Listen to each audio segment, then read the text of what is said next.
ഒരു കുഞ്ഞില്ലാത്തതിന്റെ സങ്കടം ഉള്ളിലൊതുക്കി ജീവിക്കുന്ന ഒട്ടേറെ സ്ത്രീകളുണ്ട് നമ്മുടെ സമൂഹത്തിൽ. അങ്ങനെയുള്ള നാട്ടിലാണ് കുട്ടികളെ കൊലപ്പെടുത്തുന്ന അമ്മമാരെ കുറിച്ച് കേൾക്കാറുള്ളത്. തൃശൂരിൽ 2 കുട്ടികളുടെ അമ്മയായ യുവതിയാണ് നവജാത ശിശുവിന്റെ മൃതദേഹം ക്വാറിയിൽ തള്ളിയത്. ആറ്റൂർ സ്വദേശിനി സ്വപ്ന പ്രസവശേഷം കുഞ്ഞിനെ ബാഗിലാക്കി ഉപേക്ഷിച്ചതാണ് കണ്ടെത്തൽ. 2 ആഴ്ച കഴിഞ്ഞ് മെഡിക്കൽ കോളേജിൽ ചികിത്സ തേടിയപ്പോഴാണ് സംഭവം പുറത്തറിയുന്നത്. ക്വാറിയിൽ നിന്ന് കുട്ടിയുടെ മൃതദേഹാവശിഷ്ടങ്ങൾ ലഭിച്ചു. സംഭവത്തിൽ അമ്മയ്ക്കെതിരെ പോലീസ് കേസെടുത്തിട്ടുണ്ട്. കുഞ്ഞിനെ യുവതി കൊലപ്പെടുത്തിയതാണോ അതോ പ്രസവത്തോടെ മരിച്ചതാണോ എന്ന് പോലീസ് അന്വേഷിക്കുന്നുണ്ട്.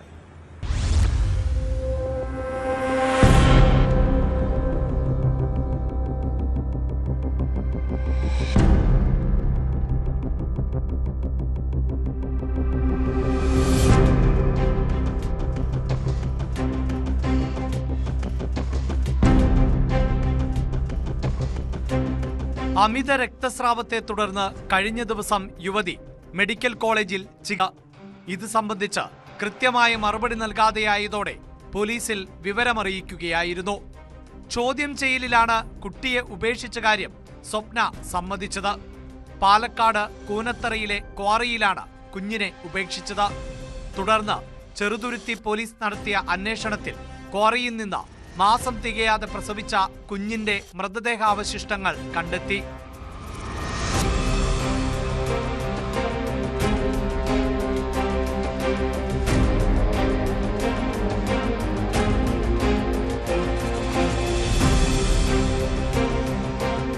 രണ്ടു കുട്ടികളുടെ അമ്മയായ 37-കാരി 8-ാം മാസം ഗർഭാവസ്ഥയിലിരിക്കുന്ന കുഞ്ഞിനെ നശിപ്പിക്കാൻ നോക്കി.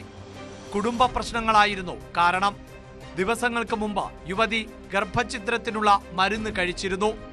മരുന്ന് കഴിച്ച് 2 ദിവസത്തിന് ശേഷമാണ് പ്രസവിച്ചത്. ആറ്റൂർ ഭഗവതിക്കുന്നിലെ വീട്ടിലെ ശുചിമുറിയിലാണ് യുവതി പ്രസവിച്ചത്. തുടർന്ന് ശിശുവിനെ ഒരു സഞ്ചിയിലാക്കി സൂക്ഷിച്ചു. പിന്നീട് ഇതുമായി യുവതി കൂനത്തറയിലെ സ്വന്തം വീട്ടിലെത്തി. കയ്യിൽ കരുതിയ കവറിൽ രക്തം പുരണ്ട വേസ്റ്റ് തുണികൾ ആണെന്ന് ധരിപ്പിക്കുകയും ബന്ധുക്കളോട് അത് ഉപേക്ഷിക്കാനായി ആവശ്യപ്പെടുകയും ചെയ്തു.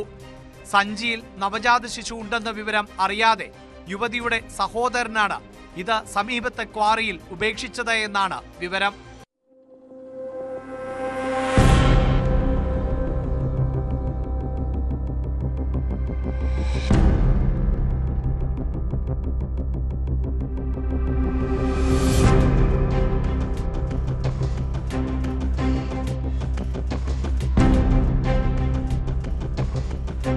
രക്തസ്രാവം നിലയ്ക്കാതെ വന്നതോടെ യുവതിയുടെ ആരോഗ്യനില വഷളായി.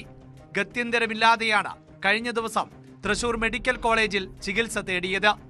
യുവതിക്കെതിരെ കേസെടുത്ത പോലീസ് ആരോഗ്യാവസ്ഥ മെച്ചപ്പെടുന്ന മുറയ്ക്ക് ഇവരുടെ മൊഴിയെടുക്കും.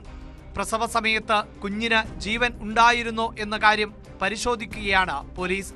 പോസ്റ്റ്മോർട്ടം റിപ്പോർട്ടിലെ ഇക്കാര്യം വ്യക്തമാകൂ എന്ന് പോലീസ് പറയുന്നു.